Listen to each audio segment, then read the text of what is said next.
દાદા જય માતાજી. જય માતાજી. ગુરુદેવ દત્ત સ્વામી મહારાજની જય. મારું નામ અશોકભાઈ પંડ્યા. હું વાડીમાં રહું છું. મૂળ વતન અમારું તિલકવાડામાં, જે વાસુદેવાનંદ સ્વામી મહારાજ ચતુર્માસ કરેલો ને લીલા કરેલી મારી ઘેરે, એમણે પણ તાંગડી ઘણી બધી લીલાઓ કરી છે દાદાએ. તે પણ વાત હું હવે કરવાનો છું.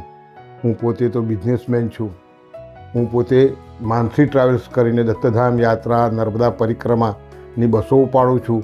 વડોદરામાં દત્તધામની યાત્રાની બસની શરૂઆત કરનાર જ હું, અને એમાં ઘણો બધો સપોર્ટ દાદાએ મને કર્યો છે.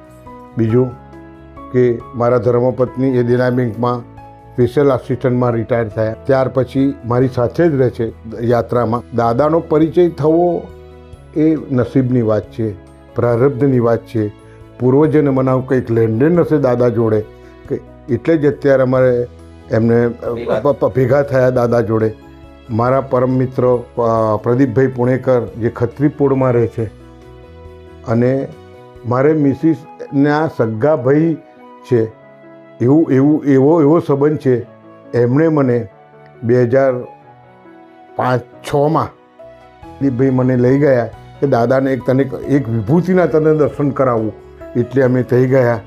દાદાને જોતાની સાથે, એમની આંખોમાં નજર પાડતાની સાથે એક પ્રકારની અમને એક અનુભૂતિ એવી થઈ કે ના, આમાં કંઈક છે.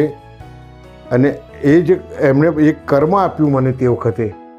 શરૂઆતમાં એવું બન્યું કે એક બે મારે પેસેન્જરોની ઘટ પડી. દાદાને ખાલી વાત જ કરી અને દાદાએ તરત કહ્યું કે જાઓ સાંસી 2-4 જણને આપી દો. તમે સાંસી આપી અને તરત જ 1 કલાકની અંદર આખી ગાડી ભરી ગઈ. એવા ઘણા અનુભવો છે. એમણે મારા ઘરની વિઝિટ લીધી ત્યારે મારા મધર પણ હયાત હતા, અને વાડીના ઘરની અંદર એમણે નાભી ઉતારી છે. નાભી ઉતાર્યા પછી આખું ઘરમાં પણ આખું નવેસરથી જાણે કે એકદમ ઘર બનવા માંડ્યું. એ રીતના એવી અનુભૂતિઓ મને થવામાં.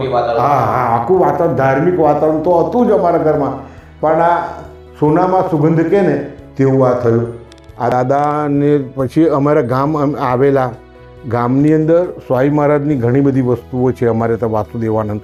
ત્યાં આગળ દાદાને જે હાજરી આવી ને, એ હાજરી એવી આવી કે એકદમ છઠ્ઠાપાટ પડી ગયા. એટલે અમને લાગ્યું કે હવે દાદાને કંઈ ફ્રેક્ચર થઈ ગયું છે.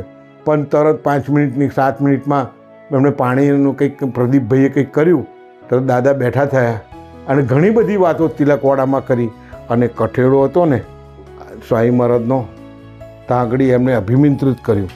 એમ તો તે બધાના કામ થતા હતા જ, પણ દાદાએ ફરીથી એને રિચાર્જ કર્યો અને કહ્યું કે આગળ કોઈ પણ ભક્તો આવીને પોતાની મનોકામના બોલશે સ્વામી મહારાજને તો એનું કાર્ય સિદ્ધ થશે, થશે. અને ઘણાના કામ થયા છે. એવા દાદાની ઘણી અનુભૂતિઓ મને થઈ છે. બીજું તો મારું ટ્રાવેલ્સનો પણ ધંધો છે. દાદાના સંપર્કમાં આવ્યા પછી ધંધાનો પણ વિકાસ ઘણો થયો, અમારી ઉન્નતિ થઈ. અને ભગવાનની બહુ દયા છે અને એમની પણ દયા છે. આજે જ મને મોટા આશીર્વાદ આજે માળા પહેરાવીને આપ્યા છે. મારી આ વડે ટ્રીપ પીઠાપુરમમાં જવાનું છે. શક્ય નહોતું, એમની દ્રષ્ટિએ શક્ય નહોતું જવાનું, પણ આશીર્વાદ મળ્યા છે. એમને તમે જઈશું, અને કદાચ 1-2 પેસેન્જરો ઘટ થશે તે પણ આ આશીર્વાદથી મળી જશે. એવા મને દાદાના આશીર્વાદ છે. અને દાદાને માટે તો હવે બીજું શું બોલવાનું. એટલે કલયુગના યુગ પુરુષ છે. અત્યારે કલયુગના યુગ પુરુષ તરીકે અમે દાદાને માનીએ છીએ. અને એમના સુપુત્ર નિકીભાઈ પણ અમારી પર બહુ જ પ્રેમ રાખે છે. એમના પરમ મિત્રો એ રમેશભાઈ પાઠક, એ પણ મારી સાથે યાત્રામાં આવવાના છે. આજે જ તમને યાદ કર્યા હતા. એક વાત કહું ખાસ, કે હું જ્યારે પણ હું ગાડીમાં બેસું ને, કોઈને પણ પૂછજો, હું 3 અગરબત્તી કરું છું. 2 અગરબત્તી દત્ત ભગવાનની, અને 3જી અગરબત્તી એમ પહેલું પકડું અગરબત્તી, દાદાનું સ્મરણ કરીને સાઈડમાં ઘોસું. એટલે પેલા રમેશભાઈએ કહ્યું કે તમે સાઈડમાં હાની અગરબત્તી ઘોસો ને 2 દત્ત શ્રીફળ પાસે મૂકું દત્ત ભગવાનના. તો મેં કહ્યું કંઈક દાદા છે અમારે, અને રાજેન્દ્રભાઈ સોની કરીને એક દાદા છે, અને એ પરમ અમારી પર બહુ પ્રેમ રાખે છે. ત્યારે એ લોકો ઓળખું છું. એમણે પણ પ્રચાર થઈ કરતો. એમણે રમેશભાઈએ પણ બસની અંદર કહ્યું કે ના તમારો પ્રચાર કરેલો, એવા દાદાને મારા કોટી કોટી પ્રણામ. અને આ અત્યારના કલિયુગના યુગ પુરુષને મારા કોટી કોટી પ્રણામ.